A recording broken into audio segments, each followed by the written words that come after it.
When the James Webb Space Telescope sent back its first deep images of the early universe, astronomers expected surprises. What they didn't expect were thousands of tiny red dots. They weren't stars. They weren't normal galaxies. And for months, scientists had no idea what they were looking at.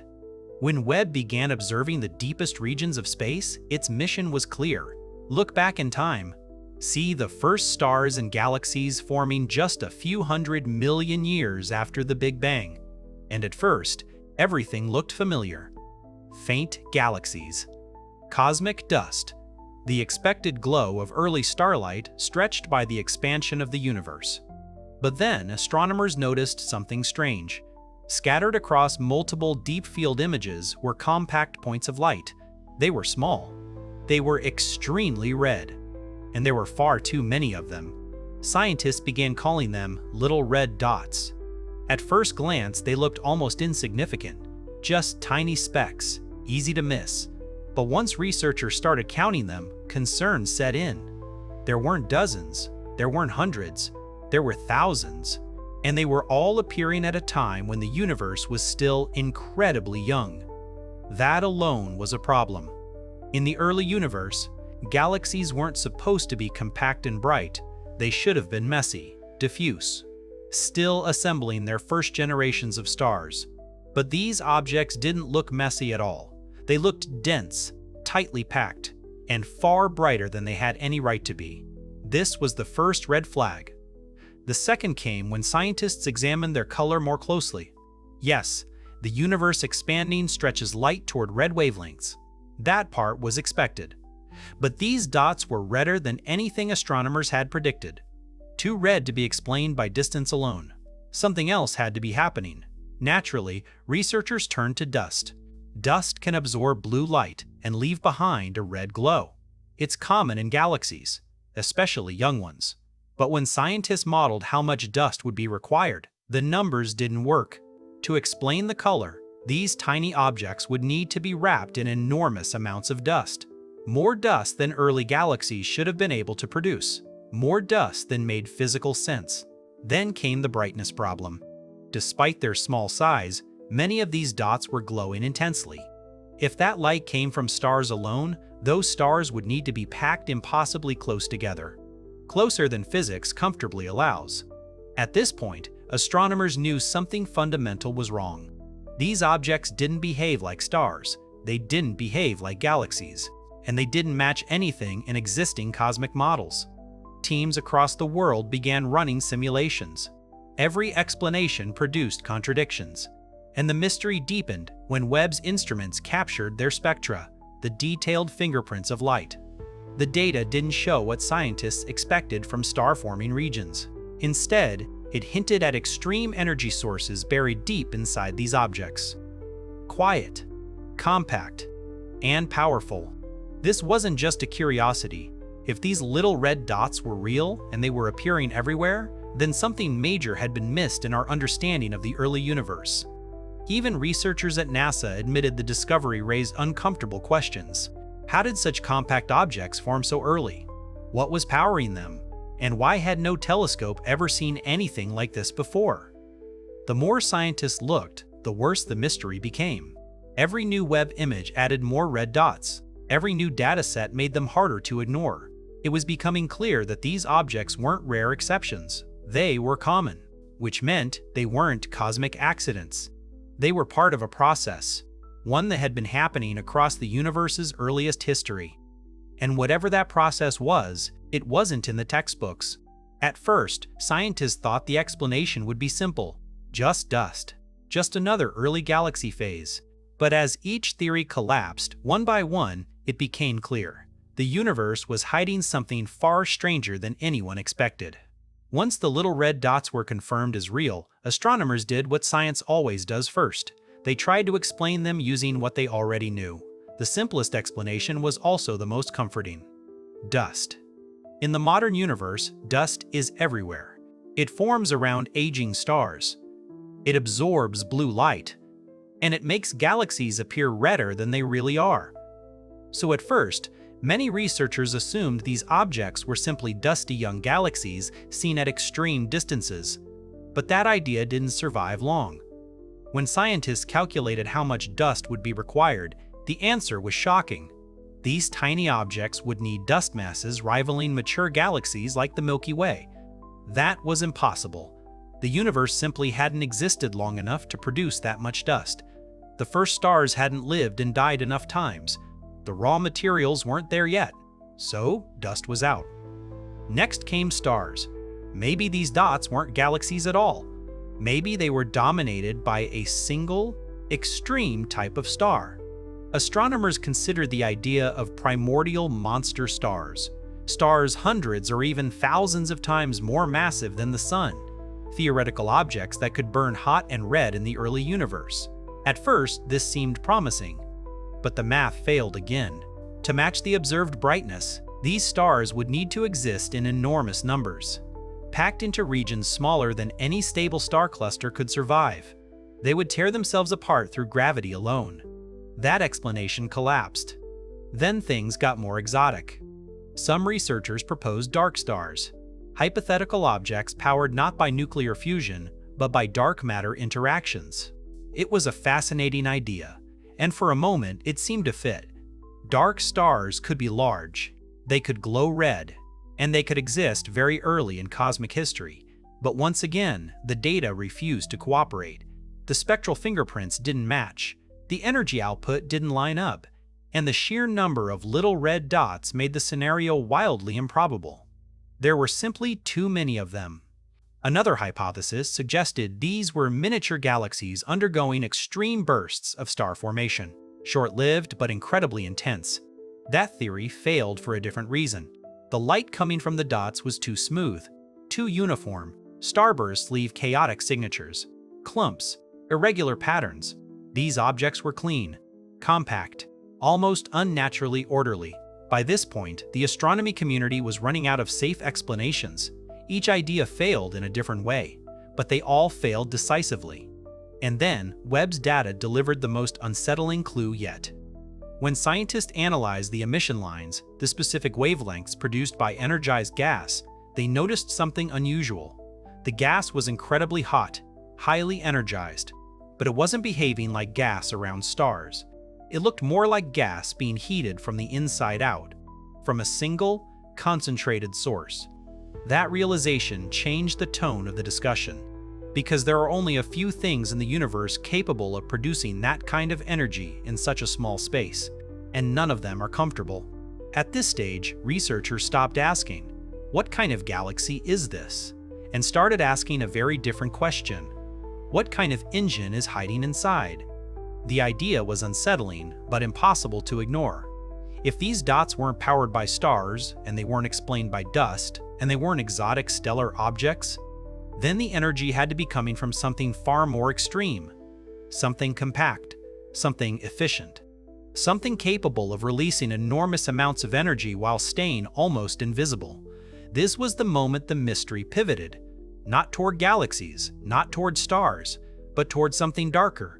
And if that suspicion was correct, it meant the early universe was doing something no one expected. It was growing powerful cosmic engines long before galaxies were supposed to exist. At first, the idea sounded impossible, even dangerous to suggest. But as scientists followed the evidence, one conclusion kept resurfacing. What if the little red dots weren't galaxies at all, but something growing inside them? Once astronomers began suspecting that something extreme was hiding inside the little red dots, the conversation changed completely. This was no longer about unusual galaxies or strange stars. It was about engines, cosmic engines capable of releasing vast amounts of energy from an incredibly small region of space. And there is only one known phenomenon in the universe that fits that description: a black hole. At first, the idea sounded absurd. Black holes that early in cosmic history weren't supposed to exist, at least not in large numbers, and not with this kind of brightness. But the data kept pointing in that direction. When matter falls toward a black hole, it doesn't disappear quietly. It heats up, it accelerates, and it begins to glow. This process, called accretion, can release more energy than entire galaxies of stars. Crucially, it also produces a very specific kind of light, and that light matched what Webb was seeing. The emission lines coming from the little red dots were narrow and intense, not chaotic, not clumpy.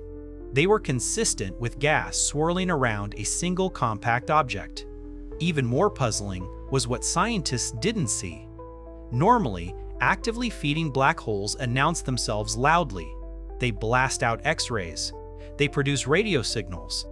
They shine across the electromagnetic spectrum.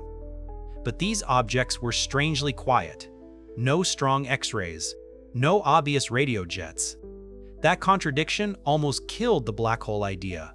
Almost. Until researchers realized something critical.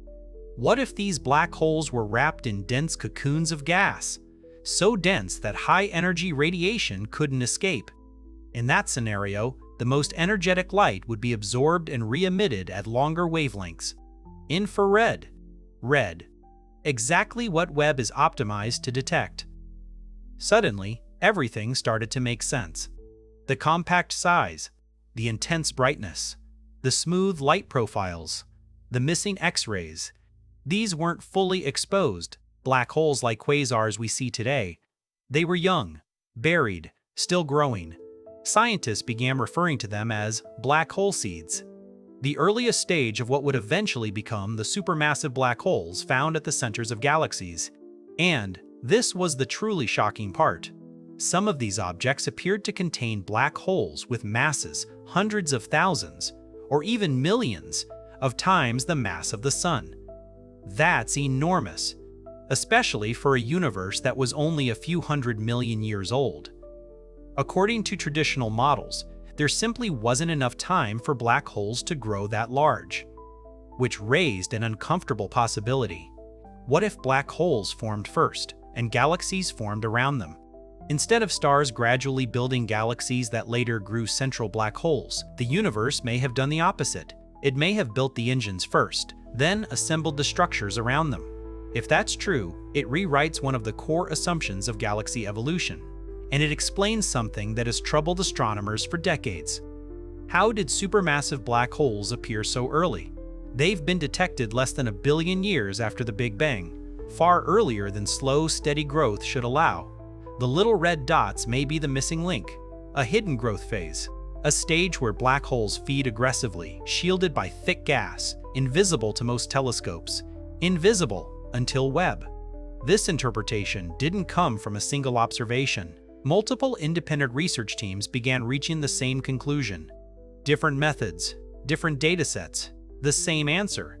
That convergence is rare in astronomy, and when it happens, scientists pay attention. Still, there was hesitation. Calling these objects black holes meant accepting that the early universe was far more efficient at building massive structures than anyone had imagined. It meant admitting that existing models were incomplete. And it raised a final, unsettling question. If these black holes were already growing so rapidly, what happens when their cocoons clear? What do they become? Because if the little red dots really are hidden black holes, then they aren't just a curiosity. They're a warning. A sign that the universe began building its most powerful objects far earlier and far faster than we ever expected. If the little red dots truly are young black holes hidden inside dense cocoons of gas, then this discovery does more than solve a mystery. It changes the story of how the universe grew up.